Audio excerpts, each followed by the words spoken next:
Let's mic CM साहब। नमस्कार, let's mic CM साहब में आपका स्वागत है। मैं हूं राखी जैन। पंजाब के मुख्यमंत्री भगवंत मान ने कहा कि गरीब मजदूरों के अधिकारों को लेकर बुलाए गए विधानसभा के विशेष सत्र में विपक्षी दलों ने जानबूझकर हंगामा करने की कोशिश की। उन्होंने आरोप लगाया कि विपक्ष को गरीबों के हितों से कोई सरोकार नहीं है। मुख्यमंत्री मान ने कहा, उनकी सरकार हमेशा गरीबों और मजदूरों के हकों की रक्षा के लिए आवाज उठाती रहेगी। उन्होंने बताया कि मनरेगा पर चर्चा के दौरान कांग्रेस विधायकों ने बहिष्कार कर वॉकआउट किया। ਇਹ ਕਾਂਗਰਸ ਨਰੇਗਾ ਦੇ ਹੱਕ 'ਚ ਹੈ। ਇਹ ਜਾਣ ਬੁੱਝ ਕੇ ਪਲੈਨਿੰਗ ਕਰਕੇ ਆਏ ਨੇ ਕਿ ਇੱਥੇ ਮੁੱਖ ਮੰਤਰੀ ਨੂੰ ਬੋਲਣ ਨਹੀਂ ਦੇਣਾ, ਕਿਉਂਕਿ ਜਦੋਂ ਮੈਂ ਬੋਲੂੰਗਾ ਇਹਨਾਂ ਦੇ ਭੇਤ ਖੁੱਲਣਗੇ ਮੈਂ ਵਾਚ ਐਂਡ ਵਾਰਡ ਨੂੰ ਇਹ ਰੌਲਾ ਪਾਉਂਦੇ ਆ। ਹੋਰ ਕੋਈ ਕਰਦਾ ਹੈ ਕਿ ਇਹਨਾਂ ਨੂੰ ਬਾਹਰ ਕਰਦਾ ਹੋਰ ਕੋਈ ਤਰਕ ਨਹੀਂ, ਕੋਈ ਤੱਥ ਨਹੀਂ। ਇਹਨਾਂ ਨੇ ਬਸ ਮੇਰੀ ਸਪੀਚ ਜਾਂ ਜੋ ਮੈਂ ਲੋਕਾਂ ਵੱਲੋਂ ਆਮ ਗਰੀਬ ਲੋਕਾਂ ਵੱਲੋਂ ਬੋਲਣਾ ਉਹਨੂੰ ਡਿਸਟਰਬ ਕਰਨਾ, ਕਿਉਂਕਿ ਮੈਂ ਕਰਦਾ ਸੋਨੇ ਦੇ ਬਿਸਕੁਟਾਂ ਦੀਆਂ ਗੱਲਾਂ, ਮੈਂ ਕਰਦਾ ਇਹਨਾਂ ਦੀ ਰਜਵਾੜਾਸ਼ਾਹੀ ਦੀਆਂ ਗੱਲਾਂ, ਮੈਂ ਕਰਦਾ ਇਹਨਾਂ ਦੀ ਜੋ ਸੋਚ ਹੈ ਦਲਤਾਂ ਗਰੀਬਾਂ ਪ੍ਰਤੀ। ਇਹਨਾਂ ਦੇ ਪ੍ਰਧਾਨ ਨੇ ਕੀ ਕਿਹਾ ਸੀ ਤਰਨਤਾਰਨ, ਮੈਂ ਉਹਨਾਂ ਦੀਆਂ ਗੱਲਾਂ ਕਰਨੀਆਂ। ਸੋ ਇਸ ਕਰਕੇ ਇਹ ਹੁਣ ਬਹਾਨਾ ਲੱਭਦੇ ਆ ਸਾਰੇ ਇਕੱਠੇ ਹੋ ਗਏ, ਇੱਧਰ ਦੀ ਲੰਘ ਜਾਣਗੇ। ਹੁਣ ਚਲੋ ਜਾਓ ਫਿਰ, ਜੇ ਜਾਣਾ ਤੁਸੀਂ ਸਾਨੂੰ ਬੋਲ ਲੈਣ ਦਿਓ, ਗਰੀਬਾਂ ਦੀ ਹੱਕ 'ਚ ਕੋਈ ਗੱਲ ਕਰ ਲੈਣ ਦਿਓ, ਗਰੀਬਾਂ ਦੇ ਹੱਕ 'ਚ ਕੋਈ ਗੱਲ ਕਰ ਲੈਣ ਦਿਓ। ਤੇ ਕਿਰਪਾ ਕਰਕੇ ਤੁਸੀਂ ਰਜਵਾੜੇ ਹੋ, ਤੁਹਾਡੇ ਏਜੰਡੇ ਤੇ ਗਰੀਬ ਨਹੀਂ ਹੈਗੇ, ਤੁਹਾਡੇ ਮੈਨੀਫੈਸਟੋ 'ਚ ਗਰੀਬ ਨਹੀਂ ਹੈਗੇ। ਤੁਸੀਂ ਗਰੀਬਾਂ ਨੂੰ ਮਟੀਰੀਅਲ ਕਹਿੰਦੇ ਹੋ, ਤੁਸੀਂ ਕਹਿੰਦੇ ਹੋ ਕਿ ਪੈਰਾਂ ਦੀ ਜੁੱਤੀ ਜੇ ਸਿਰ ਤੇ ਬਿਠਾਓਗੇ, ਜਾਂ ਤੁਸੀਂ ਕਹਿੰਦੇ ਹੋ ਇਹ ਆਹੀ ਕਹਿੰਦੇ ਆ ਜਿਹੜੇ ਖੜੇ ਆ, ਇਹ ਕਹਿੰਦੇ ਜੇ ਡਰਬੀ ਘੋੜਿਆਂ ਦੀ ਰੇਸ ਦੇ ਵਿੱਚ ਖੱਚਰ ਜਾਂ ਟੱਟੂ ਭਜਾਓਗੇ ਤਾਂ ਫਿਰ ਆਹੀ ਹਾਲ ਹੁੰਦਾ। ਇਹ ਇਹਨਾਂ ਦੀ ਸੋਚ ਹੈ ਗਰੀਬਾਂ ਪ੍ਰਤੀ। ਇਹ ਅੱਜ ਡਿਸਟਰਬ ਕਰ ਰਹੇ ਨੇ, ਬਸ ਹੋਰ ਕੋਈ ਕੰਮ ਨਹੀਂ। ਮੁੱਖ ਮੰਤਰੀ ਦਾ ਭਾਸ਼ਣ ਡਿਸਟਰਬ ਕਰ ਦੋ। ਉਹ ਮੈਂ ਹਜੇ ਹਜ਼ਾਰਾਂ ਡਿਸਟਰਬੈਂਸਾਂ ਚੱਲੀਆਂ ਨੇ। ਮੈਂ ਤੁਹਾਡੇ ਵਰਗਾ ਨਹੀਂ ਹੈਗਾ ਕਿ ਅਸੀਂ ਪੜ੍ਹ ਕੇ ਕਨਵੈਂਟਾਂ 'ਚੋਂ ਆ ਗਏ ਤੇ ਆ ਕੇ ਆਉਣਸਾਰ ਬਾਪੂਆਂ ਵਾਲੀਆਂ ਕਮਾਈਆਂ ਤੇ ਬਹਿ ਗਏ। ਉਹ ਬਾਪੂ ਦਾ ਨਾਂ ਲਈ ਜਾਂਦਾ ਰਹਿੰਦਾ, ਉਹ ਬਾਪੂ ਦਾ ਨਾਂ ਲਈ ਜਾਂਦਾ ਰਹਿੰਦਾ। ਮੇਰੇ ਪਿਤਾ ਜੀ ਆਏ, ਉਹ ਸਾਡੇ ਵਾਲੇ ਪਿਤਾ ਜੀ, ਅਸੀਂ ਵੀ ਪਿਓਆਂ ਦੇ ਪੁੱਤ ਹੀ ਹਾਂ। ਹਾਂ, ਇਹ ਮਜ਼ਾਕ ਬਣਾਇਆ ਇਹਨਾਂ ਨੇ, ਇੱਥੇ ਮਜ਼ਾਕ ਬਣਾਇਆ ਇਹਨਾਂ ਨੇ ਵਿਧਾਨ ਸਭਾ ਦਾ। ਐਤਕੀ ਜਿੰਨੇ ਹੈਗੇ ਅਗਲੀ ਵਾਰ ਉਹਨੇ ਵੀ ਨਹੀਂ ਆਉਣੇ, ਜੇ ਤੁਸੀਂ ਜਿਹੜੇ ਹਿਸਾਬ ਨਾਲ ਤੁਸੀਂ ਚੱਲ ਰਹੇ ਹੋ। ਉਹ ਤੁਸੀਂ ਆਪ ਬੋਲ ਕੇ ਹੁਣ ਤੁਸੀਂ ਨਿਕਲਣ ਚੱਲਿਓ। ਇੱਥੇ ਬੈਠੋ, ਸਾਹਮਣੇ ਬੈਠੋ ਇੱਥੇ ਬਹਿ ਕੇ ਸੁਣ ਕੇ ਜਾਇਓ। ਨਹੀਂ ਤਾਂ ਕਾਂਗਰਸ ਨੂੰ ਕੀ ਜਵਾਬ ਦਿਓਗੇ ਸ਼ਾਮ ਨੂੰ ਜਾ ਕੇ ਕਿ ਅਸੀਂ ਨਰੇਗਾ 'ਚੋਂ ਬਾਈਕਾਟ ਕਰਿਆ, ਨਰੇਗਾ ਦੇ ਹੱਕ 'ਚੋਂ ਜਾਂ ਨਰੇਗਾ ਦੇ ਵਿਰੋਧ 'ਚੋਂ। ਉਹ ਮੈਂ ਕਹੀ ਜਾਂਦਾ ਲੜਾਈ ਮੋਦੀ ਨਾਲ ਹੈ, ਉਹਦੇ ਨਾਲ ਲੜੀਏ। ਸਾਨੂੰ ਤਾਂ ਕਹਿੰਦੇ ਚਲੋ ਦਿੱਲੀ ਚੱਲੀਏ। ਤੁਸੀਂ ਇੱਥੇ ਬੈਠੋ, ਪਹਿਲਾਂ ਇੱਥੇ ਬੈਠੋ, ਦਿੱਲੀ ਚੱਲੀਏ। ਉਹ ਦਿੱਲੀਆਂ ਨੂੰ ਕਹੋ, ਹਾਂ ਦਿੱਲੀ ਚਲੋ, ਦਿੱਲੀ ਚੱਲੀਏ, ਅਸੀਂ ਤੁਹਾਡੇ ਨਾਲ ਚੱਲਾਂਗੇ। ਹਾਂਜੀ ਪ੍ਰਗਟ ਜੀ, ਤੁਸੀਂ ਇੱਥੇ ਦਾ ਨਾਲ ਬੈਠਦੇ ਨਹੀਂ, ਤੁਸੀਂ ਦਿੱਲੀ ਨਾਲ ਕੀ ਚੱਲੋਗੇ? ਤੁਸੀਂ ਇੱਥੇ ਦਾ ਨਾਲ ਬੈਠਦੇ ਨਹੀਂ, ਸਾਡੇ ਦਿੱਲੀ ਨਾਲ ਕੀ ਚੱਲੋਗੇ? ਤੁਸੀਂ ਕਿਹਾ ਜੇ ਕੋਈ ਨਾ ਜਾਵੇ ਫਿਰ ਉਹ ਗਦਾਰ ਹੋਊਗਾ। ਇੱਥੇ ਹੁਣ ਇੱਥੇ ਬੈਠੋ, ਬਹਿ ਕੇ ਗੱਲ ਸੁਣੋ। ਹਾਂ ਸੁਣੋ, ਫਿਰ ਸੁਣੋ। ਤੁਸੀਂ ਦਿੱਲੀ ਕੀ ਚੱਲੋਗੇ? ਤੁਸੀਂ ਇੱਥੇ ਦਾ ਸਾਡੇ ਨਾਲ ਬਹਿ ਕੇ ਗੱਲ ਨਹੀਂ ਕਰਦੇ। ਇਹ ਸਮੱਸਿਆ ਮੇਰੀ ਆ। ਮੋਦੀ ਨੇ ਇਹ ਸਿਆਪਾ ਪਾਇਆ ਜਿਹੜਾ, ਤੇ ਉਹਦੇ ਵਾਸਤੇ ਅਸੀਂ ਸਾਰੀਆਂ ਗੱਲਾਂ ਸੁਣਾਂਗੇ। ਹੀ ਲੈਵ ਟੂ ਗੈਟ ਆਊਟ। ਸੈਸ਼ਨ ਨਹੀਂ ਰੱਖਦੇ, ਲੰਬਾ ਸੈਸ਼ਨ ਕਰੋ। 4 ਘੰਟੇ ਦੇ ਸੈਸ਼ਨ 'ਚ ਬੈਠ ਨਹੀਂ ਸਕਦੇ। ਇਹ ਸੈਸ਼ਨ ਲੰਬਾ ਕਰੋ, ਸੈਸ਼ਨ ਲੰਬਾ ਕਰਕੇ ਕੀ ਕਰੋਗੇ? 4 ਘੰਟੇ ਦੇ ਸੈਸ਼ਨ ਦਾ ਬੈਠ ਨਹੀਂ ਸਕਦੇ। ਇਹ ਬੈਠੋ ਇੱਥੇ, ਆਰਾਮ ਨਾਲ ਬੈਠੋ ਇੱਥੇ। ਤੁਸੀਂ भी इतने ठीक होने हो। हाँ बैठो थे।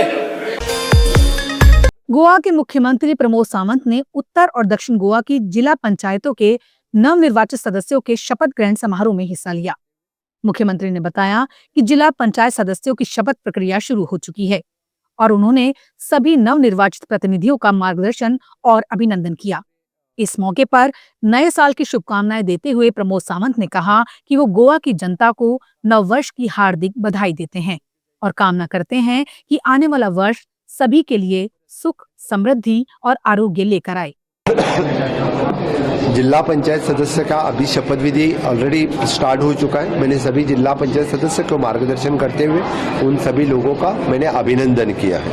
नए साल का गोवा में जश्न शुरू हो रहा है, क्या कहना चाहते हैं? आज 31 दिसंबर है। मैं आज पूरे सभी गोवा के लोगों को यानी नए साल की बहुत बहुत शुभकामनाएं देता हूँ। नया साल सुख, समृद्धि और आरोग्यदायी चले। Wishing them happy new year for the prosperous and happy new year. Telangana के मुख्यमंत्री रेवंत रेड्डी ने हैदराबाद महानगर के पुनर्गठन और कोर अर्बन रीजन इकोनॉमी के तहत शहरी प्रशासन को लेकर स्पष्ट दिशा निर्देश जारी किए। मुख्यमंत्री ने बताया कि हैदराबाद को 12 जोन, 60 सर्किल और 300 वार्डों में पुनर्गठित किया गया है।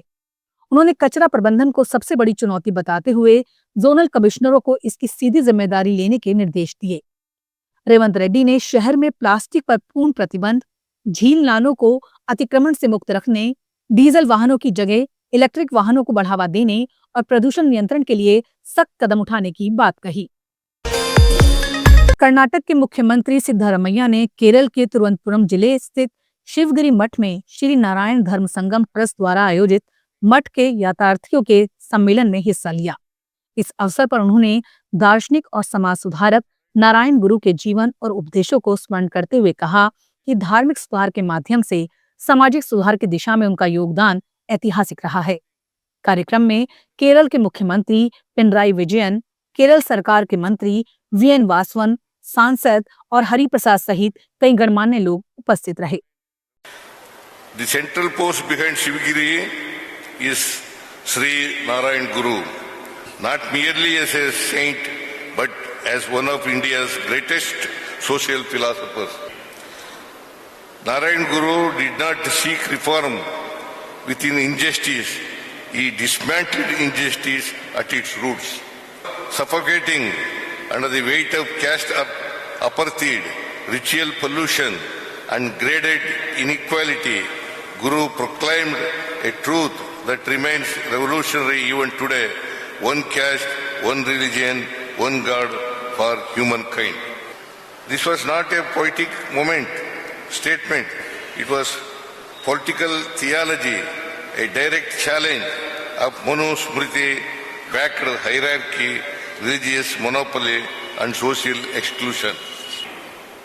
Narayan Guru's philosophy embodied that what Kannada poet laureate Kuvempu later articulated as Vishwamanava, a vision of casteless, fearless, and human society. Narayan Guru urged backward caste communities to establish their own temples as a counter to the restrictions and untouchability practiced by upper caste communities. He placed a mirror instead of an idol in temples to convey that divinity resides within every human being and that true worship lies in self-realism, equality, and never causing harm to another. By establishing temples, schools, organizations, and social movements, Narayan Guru created counter-public sphere where the oppressed could regain self-respect, knowledge, and agency. Narayan Guru understood that caste survives not merely through ritual but through the systematic denial of knowledge. For him, ignorance was not accidental, it was politically manufactured to preserve hierarchy. इस अवसर पर केरल के मुख्यमंत्री पिनराई विजयन ने सामाजिक सुधारक श्री नारायण गुरु के योगदान को याद किया। मुख्यमंत्री ने कहा कि श्री नारायण गुरु ने जाति विहीन समाज की स्थापना के लिए निरंतर प्रयास किए और उनके विचार आज भी समाज को समानता और सामाजिक न्याय की दिशा में मार्गदर्शन देते हैं। ഒരു ജാതി വ്യവസ്ഥയുടെ മേൽക്കോയ്മ തകർത്ത് മറ്റൊരു ജാതി വ്യവസ്ഥ അടിച്ചേൽപ്പിക്കാനുള്ളതായിരുന്നില്ല, മറിച്ച് ജാതീയതയില്ലാത്ത അവസ്ഥ സൃഷ്ടിക്കാനായിരുന്നു ഗുരു ശ്രമിച്ചത്. ഇത് പ്രത്യേകം ഓർമ്മ വെക്കേണ്ട കാര്യമാണ്. ഗുരുവിൻ്റെ നമുക്ക് ജാതിയില്ല എന്ന പ്രഖ്യാപനത്തെ ഈ ചരിത്ര വസ്തുതകളുടെ അടിസ്ഥാനത്തിൽ മനസ്സിലാക്കിയാൽ അത് ഇന്നത്തെ ദേശകാല പരിസ്ഥിതിയിൽ ഏറ്റവും പ്രസക്തമായിരിക്കും. ചരിത്രത്തെയും സംസ്കാരത്തെയും ദേശീയ തലത്തിൽ ഭരണകൂടാ लेट्स माइक सीएम साहब में फिलहाल इतना ही। देखते रहिए, सुनते रहिए लेट्स माइक। नमस्कार।